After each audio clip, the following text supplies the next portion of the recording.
Recibo en el set de la entrevista a la doctora Nali Cruz.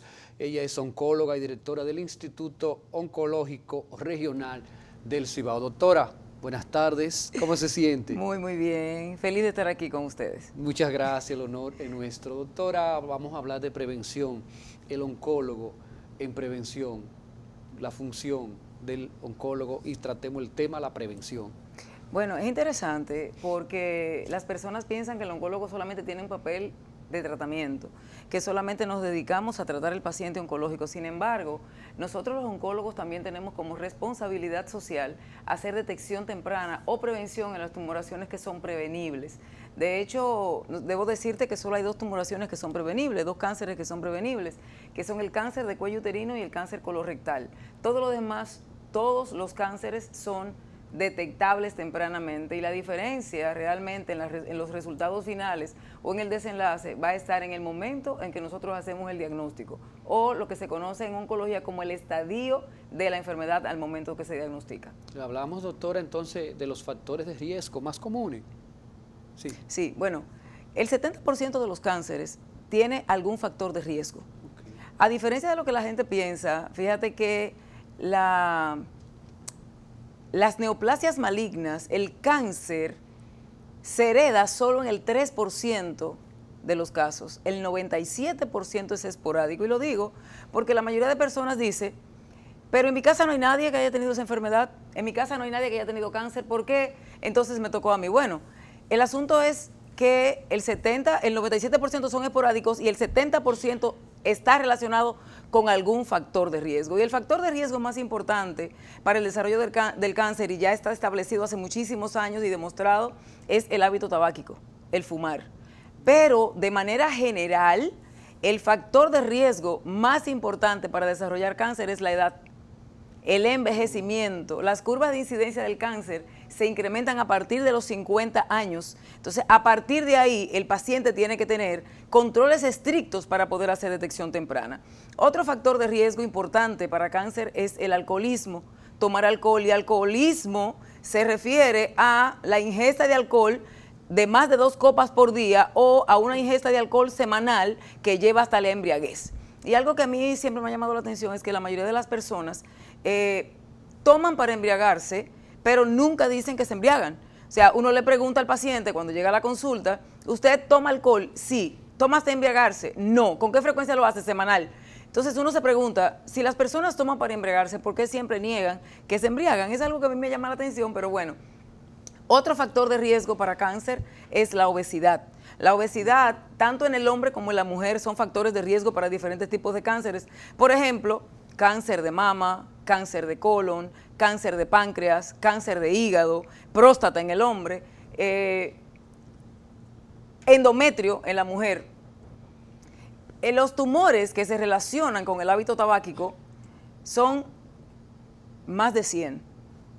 La gente piensa solamente en pulmón, sí, pero todo lo que es tracto orodigestivo superior, cavidad oral, orofaringe, laringe, esófago, estómago, colon, recto, canal anal, cérvix uterino, riñón, uréteres, uretra, vejiga, o sea, esos cánceres están relacionados con el hábito tabáquico, al igual que el cáncer de estómago, el cáncer de la unión gastroesofágica y el cáncer de hígado relacionado estrechamente con el alcohol. Ahora, existe también un papel de las infecciones, tanto virales como bacterianas, en la génesis o el origen del cáncer. Dentro de los virus podemos tener para hepatocarcinoma, hepatitis B, hepatitis C, el virus de papiloma humano, que es tan común en la población ahora, asociado a la promiscuidad sexual, al igual que el virus de Epstein-Barr para un cáncer que se llama cáncer de nasofaringe y para el linfoma. De igual manera, una bacteria que está relacionada con el cáncer es el Helicobacter pylori con cáncer de estómago. De igual manera, algunos parásitos como la esquistosomiasis o el esquistosoma haematobium para cáncer de vejiga. Doctora, ¿tiene el estrés provoca cáncer? ¿Se ha comprobado que el estrés puede provocar en el paciente cáncer? De manera aislada no. O sea, el estrés como única entidad no necesariamente. Sin embargo, si se combina con otras situaciones, pudiera potencializar el estrés, la probabilidad de que el paciente desarrolle cáncer más tempranamente. Por ejemplo, un paciente obeso que se mantiene estresado y encima de eso fuma, obviamente es un paciente que va a desarrollar un cáncer seguro.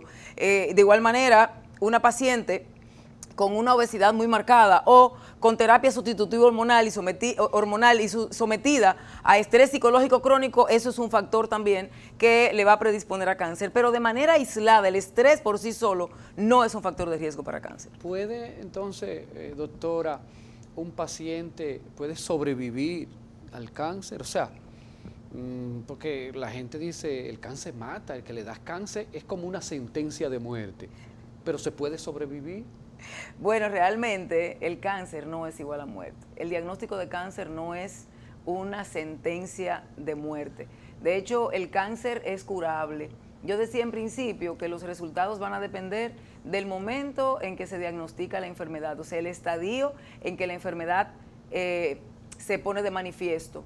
Y por esa razón nosotros insistimos en que el paciente debe acudir al médico, hacerse chequeos regulares, rutinarios, sin tener ningún síntoma, para que se haga detección oportuna. Pero el cáncer se cura, esa es la respuesta, sí, el cáncer se cura.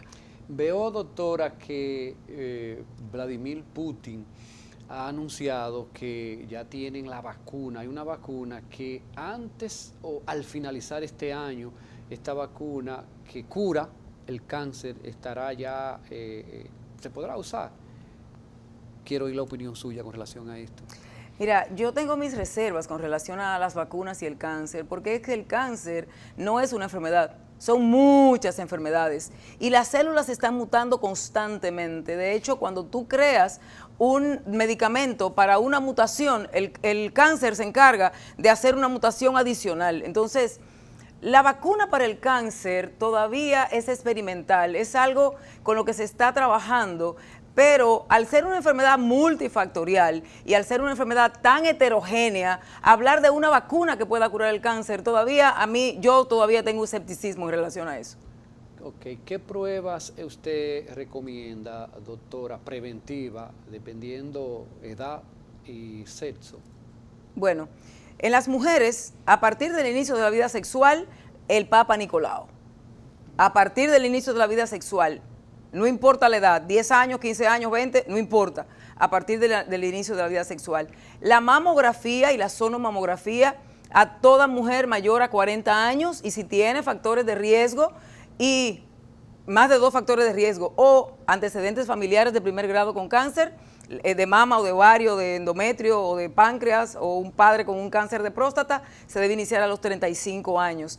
A partir de los 40 años también en el hombre, la determinación de la elevación del antígeno prostático específico aunado a una resonancia multiparamétrica de la próstata. Ya el hombre no tiene que tener temor de ir al médico a realizarse sus estudios de próstata, sus chequeos de próstata, porque la resonancia multiparamétrica de próstata sustituyó el tacto dígito rectal porque tiene mayor probabilidad de detección de una lesión, por muy pequeña que sea, que el tacto dígito rectal. Por esa razón, ahora es la determinación del antígeno prostático específico o PSA con una resonancia multiparamétrica de la próstata. La colonoscopía, ahora bien, nosotros sabemos que el tamizaje se define como la búsqueda de una enfermedad en una población X que puede estar afectada de una enfermedad, pero que es asintomática. Entonces, la colonoscopía es un método de tamizaje, pero hay 2 características que tiene que tener un método de tamizaje. Número 1, debe ser poco invasiva. Número 2, debe ser barata. Y la colonoscopía en nuestro medio no es barata. Desafortunadamente, nosotros como país no podemos decir que la colonoscopía es una herramienta para detección y prevención del cáncer de manera global. Lamentablemente los pacientes acuden cuando tienen alguna sintomatología o pérdida de peso o sangrado transrectal o aumento de la peristalsis o aumento del perímetro abdominal asociado a la ingesta de alimentos y etcétera.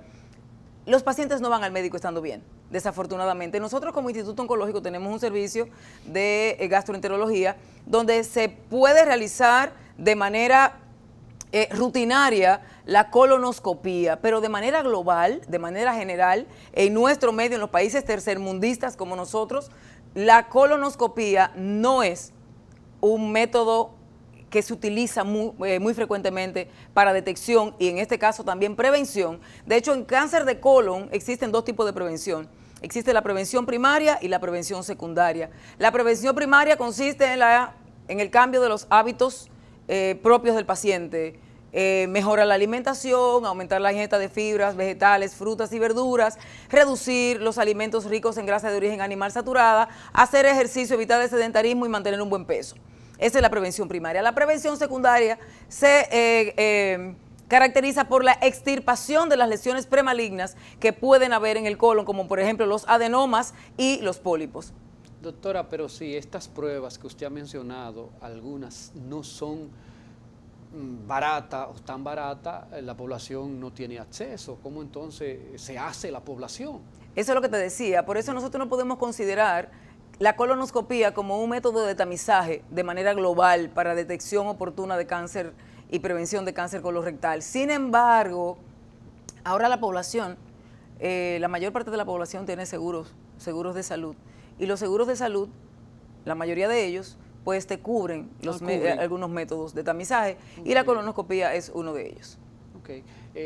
¿Qué población, doctora, va más frecuente cuando llegan o tienen cualquier situación que cree o sospecha donde usted, donde el oncólogo, donde el médico, hembra o varón? Definitivamente las mujeres. Los hombres le tienen miedo a los médicos. Definitivamente la gran población que tenemos nosotros de pacientes que vienen de manera oportuna a buscar un diagnóstico oportuno, a hacerse tamizaje, a hacer detección temprana de cualquier enfermedad, son las mujeres. Los hombres generalmente acuden al médico cuando tienen algún síntoma que ya no es tolerable, porque mientras no le duele, los hombres no van al médico. Perdóname que te lo diga así, Manuel, pero sí, claro, desafortunadamente esa es nuestra realidad. La mayoría de veces los hombres acuden al médico cuando ya el cáncer se ha manifestado clínicamente. Y déjame decirte que cuando los cánceres se manifiestan clínicamente, las probabilidades de cura disminuyen. Cuando tú detectas una enfermedad maligna, antes de que se manifieste clínicamente, el 90% de estos pacientes se va a curar. Pero cuando el cáncer se manifiesta, la sobrevida reduce en un 30%. Doctora, cuando hablamos de que el paciente va, por ejemplo, digamos al oncológico y se le da el tratamiento, es porque hay probabilidad de que el paciente se sane, se cure. Quimio, ¿verdad? Quimio es una. Quimioterapia, radioterapia, cirugía, hormonoterapia, terapia biológica. Y todo esto se da allá en el oncológico. Claro que sí. Fíjate, nosotros tenemos lo que se llaman intenciones de manejo. Cuando un paciente llega con una enfermedad controlable o potencialmente curable, la intención nuestra es curar al paciente. Nuestro objetivo terapéutico, nuestro objetivo de tratamiento es curar al paciente. Ahora, hay pacientes que llegan con enfermedad metastásica, por ejemplo, un paciente con un cáncer de próstata metastásico a hígado, o sea, que ya viajó al hígado, o un cáncer de colon metastásico al hígado o al pulmón. Estos pacientes ya no van a tener una posibilidad de curación, pero sí tienen probabilidad de control de la enfermedad. O sea, siempre hay algo por hacer, siempre, aún sea acompañar al paciente, aún sea manejo del dolor, y lo ideal, y voy a hacer un paréntesis aquí, ya no voy a hablar de prevención, sino de tratamiento, es que el paciente se maneje en centros donde existan todos los servicios, porque el tratamiento oncológico es un tratamiento multidisciplinario en el que interviene el cirujano oncólogo, el oncólogo de radiación, el oncólogo de quimioterapia, el nutriólogo, el psicooncólogo, el psiquiatra, el médico familiar, el médico internista, el cardiooncólogo y un largo etcétera. Entonces, como nosotros, como oncológico, tenemos todos esos servicios, lo ofrecemos todo al paciente. De hecho, la mayoría de personas dicen, pero La parte emocional es importante, tan importante como la parte física. Todo paciente que llega al oncológico debe pasar al servicio de apoyo emocional, así con oncología y o a psiquiatría. ¿Por qué? Porque la parte emocional hay que manejarla junto con la parte biológica y la parte física, porque tiene un impacto importante la parte emocional sobre la parte biológica, sobre la parte física. Entonces tenemos que manejar todo como un todo. Entonces, el oncológico es la única institución aquí en la región que tiene todos los servicios para ofrecer al paciente con cáncer. ¿Ustedes ingresan pacientes allá? Sí, claro, tenemos internamiento, tenemos hospitalización, tenemos quimioterapia, tenemos sala de cirugía, tenemos 2 salas de cirugía, o sea, tenemos todos los servicios que podemos ofrecerle a un paciente con cáncer. Más o menos, ¿qué población va diario al oncológico, doctora? Bueno, de verdad, el número ya lo perdí, te juro que el número lo perdí, pero lo que te puedo decir es que en los pasillos del oncológico no se puede caminar. Es impresionante la cantidad de personas, y no necesariamente personas con cáncer, ¿eh? Me da mucho gusto decirte en este momento que hay una gran población que está asistiendo, la gran mayoría son mujeres, obviamente, que están asistiendo al oncológico a buscar hacer detección oportuna, mamografía, sonomamografía, Papa Nicolau, van para gastro, van para otorrino, van a todos los servicios que tenemos en la institución. Al final, doctora, el sistema de salud dominicano de nuestro país acompaña, está ahí en la prevención, se hace una prevención. No, el país no tiene programas de prevención, no los tiene establecidos, no. Hay programas de prevención institucionales, hospitalarios, sobre todo en los centros oncológicos, el oncológico de Santiago y los 2 oncológicos que hay en Santo Domingo. Pero ¿qué pasa con la parte de salud pública? Es que salud pública y las ARS, nada más no salud pública, Manuel, las ARS tienen un norte, es tratar pacientes. No hay una cultura de prevención en este país, desafortunadamente. Sale más costoso tratar que prevenir, pero aquí lamentablemente no existe una cultura de prevención. Y termino con esto. Al médico debemos acudir mientras estamos bien, porque cualquier enfermedad que se diagnostica antes de su manifestación clínica es potencialmente curable. Agradezco la presencia de la doctora Nali Cruz, oncóloga, directora del Instituto Oncológico Regional del Cibao. Doctora, muchas gracias. Qué interesante su prevención y la información.